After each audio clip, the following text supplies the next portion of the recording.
रात को नींद क्यों नहीं आती, एक प्रेरणादायक कहानी। ये कहानी एक छोटे चूहे की है जिसका नाम चिंटू था।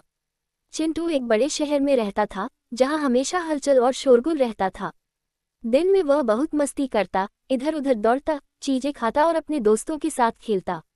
लेकिन जैसे ही रात होती उसकी आंखों से नींद कोसों दूर हो जाती। चिंटू इस समस्या से बहुत परेशान था। उसने सोचा, क्या मेरी नींद मुझसे नाराज है या फिर मैं कुछ ऐसा कर रहा हूं जिससे मुझे चैन की नींद नहीं मिलती। दोस्तों से सलाह। चिंटू ने अपने इस सवाल का हल ढूंढने के लिए अपने दोस्तों से बात की। सबसे पहले वह अपने दोस्त कबूतर मोनू के पास गया। मोनू बहुत शांत स्वभाव का था और हमेशा चीजों को गहराई से समझने की कोशिश करता था। चिंटू ने उससे कहा, मोनू, मुझे समझ नहीं आता कि रात होते ही मेरी आंखों से नींद क्यों गायब हो जाती है। दिन भर मैं थक जाता हूँ, लेकिन फिर भी बिस्तर पर लेटते ही मेरे दिमाग में हजारों ख्याल आने लगते हैं। क्या तुम्हारे साथ भी ऐसा होता है? मोनू ने थोड़ा सोचा और बोला, चिंटू, जब भी तुम सोने की कोशिश करते हो, क्या तुम दिन भर की चीजों के बारे में सोचते हो?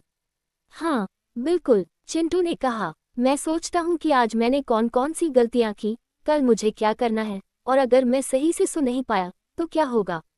मोनू मुस्कुराया और बोला, यही वजह है कि तुम्हें नींद नहीं आती। तुम अपने दिमाग को आराम करने का समय ही नहीं देते। तुम सोने से पहले इतना सोचते हो कि तुम्हारा दिमाग और भी ज्यादा सक्रिय हो जाता है। समाधान की खोज। मोनू की बात सुनकर चिंटू ने सोचा कि यह समस्या हल करनी होगी। वह और सुझाव लेने के लिए अपने दोस्त खरगोश टिम्मी के पास गया। टिम्मी बहुत तेज दौड़ने वाला था और हमेशा सुबह जल्दी उठता था। चिंटू ने उससे पूछा, टिम्मी, तुम हमेशा इतने तरोताजा कैसे रहते हो? क्या तुम रात में जल्दी सो जाते हो?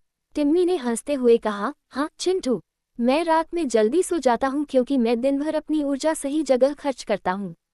जब मेरा शरीर थक जाता है तो दिमाग खुद ब खुद आराम करने लगता है। चिंटू ने पूछा, लेकिन तुम्हारा दिमाग सोने से पहले इधर उधर की बातें सोचता नहीं? टिम्मी ने कहा, नहीं, क्योंकि मैं सोने से पहले कुछ खास करता हूँ। मैं सोने से पहले एक शांत जगह पर बैठता हूँ और अपनी सांसों पर ध्यान देता हूँ। इसे ध्यान मेडिटेशन कहते हैं। यह मेरे दिमाग को शांत कर देता है और मुझे गहरी नींद में जाने में मदद करता है। नई आदत।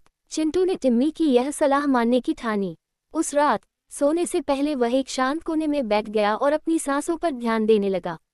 शुरुआत में उसे थोड़ा अजीब लगा क्योंकि उसका दिमाग बार बार इधर उधर भाग रहा था, लेकिन धीरे धीरे उसने महसूस किया कि उसकी सोचने की गति धीमी हो रही है। कुछ दिनों तक ऐसा करते रहने के बाद चिंटू को रात में जल्दी नींद आने लगी। अब वह पहले से ज्यादा तरोताजा और खुश रहने लगा। उसने महसूस किया कि जब दिमाग और शरीर संतुलित रहते हैं तो नींद खुद ब खुद आ जाती है। सबक। चिंटू की यह कहानी हमें सिखाती है कि अगर हमें रात को नींद नहीं आती तो हमें अपने दिन भर की आदतों पर ध्यान देना चाहिए। हमें दिन में अपनी ऊर्जा सही जगह खर्च करनी चाहिए और रात को दिमाग को शांत करना चाहिए। जब हम बेवजह चिंता करना छोड़ देते हैं और वर्तमान में जीना सीखते हैं तो हमारी नींद बेहतर हो जाती है। इस तरह चिंटू ने अपनी नींद वापस पा ली और खुशहाल जीवन जीने लगा।